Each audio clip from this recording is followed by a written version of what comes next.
തിരുവനന്തപുരത്ത് നിന്നും ബിനോയ് ചേരുകയാണ്. ബിനോയ്, സംസ്ഥാനത്ത് ഇന്ന് അതിതീവ്രമായിട്ടുള്ള മഴയ്ക്കുള്ള സാധ്യതകളാണ് കാണുന്നത്. കഴിഞ്ഞ ദിവസങ്ങളിൽ ആരംഭിച്ച മഴ ഇപ്പോഴും തുടരുന്ന ഒരു സാഹചര്യമുണ്ട്. ഒപ്പം തന്നെ തിരുവനന്തപുരത്ത് നിരവധിയായിട്ടുള്ള അനിഷ്ട സംഭവങ്ങൾ കൂടി റിപ്പോർട്ട് ചെയ്യപ്പെട്ടിട്ടുണ്ട്. വള്ളം മറിയുന്ന ഉൾപ്പെടെയുള്ള സംഭവങ്ങൾ. വിശദാംശങ്ങൾ എന്തൊക്കെയാണ്?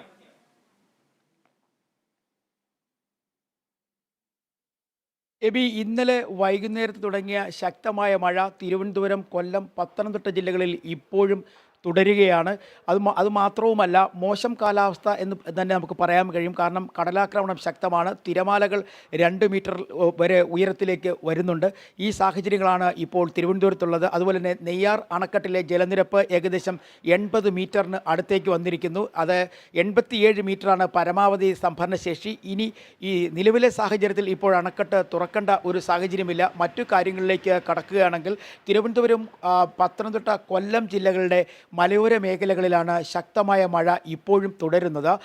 പ്രത്യേകിച്ചും പത്തനംതിട്ട ജില്ലയിലെ മലയോര മേഖലകളിൽ കനത്ത മഴ തുടരുന്നുവെന്ന് തന്നെയാണ് നമുക്ക് അറിയുവാൻ കഴിയുന്നത്. കൊല്ലം ജില്ലയിലും ഇന്നലെ വൈകുന്നേരം തുടങ്ങിയ മഴ ഇപ്പോഴും തുടരുന്നു.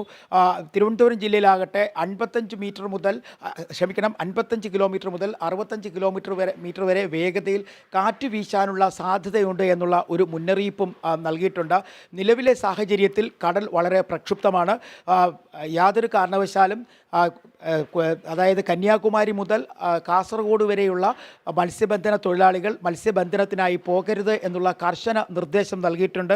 അതുപോലെ തന്നെ കടൽ തീരങ്ങളിൽ താമസിക്കുന്നവർക്ക് കടലാക്രമണ ഭീഷണിയുണ്ട്. അതുകൊണ്ട് ജാഗ്രത പാലിക്കണം. വേണ്ടി വന്നാൽ ഈ തിരുവനന്തപുരം, കൊല്ലം ജില്ലകളുടെ കടലോര മേഖലകളിലും ഒപ്പം പത്തനംതിട്ട ജില്ലയിലെ മലയോര മേഖലയിലും പെട്ടെന്ന് തന്നെ ദുരിതാശ്വാസ ക്യാമ്പുകൾ തുറക്കുന്നതിന് വേണ്ടിയുള്ള എല്ലാ സംവിധാനങ്ങളും ഒരുക്കി കഴിഞ്ഞിരിക്കുന്നു. അതുപോലെ തന്നെ ഫയർഫോഴ്സ് ഉൾപ്പെടെയുള്ള സംഘടനകൾക്ക് ശക്തമായ നിർദ്ദേശം നൽകിയിട്ടുണ്ട്.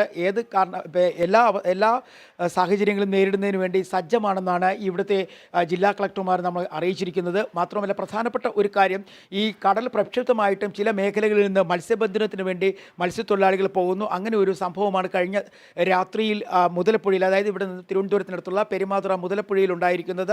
മത്സ്യബന്ധനം കഴിഞ്ഞു വന്ന ക്രൈസ്റ്റ് കിങ് എന്ന് പറയുന്ന വള്ളം മുതലപ്പുഴ കടന്ന് പോർട്ടിലേക്ക് വരുന്ന സമയത്ത് തന്നെ മറിയുകയായിരുന്നു. ഇതിൽ 4 മത്സ്യബന്ധന തൊഴിലാളികളുണ്ടായിരുന്നു. ആർക്കും പരിക്കില്ല. തൊട്ടടുത്തുണ്ടായിരുന്ന മറ്റൊരു വള്ളത്തിൽ ഇവർ രക്ഷപ്പെടുകയും ചെയ്തു.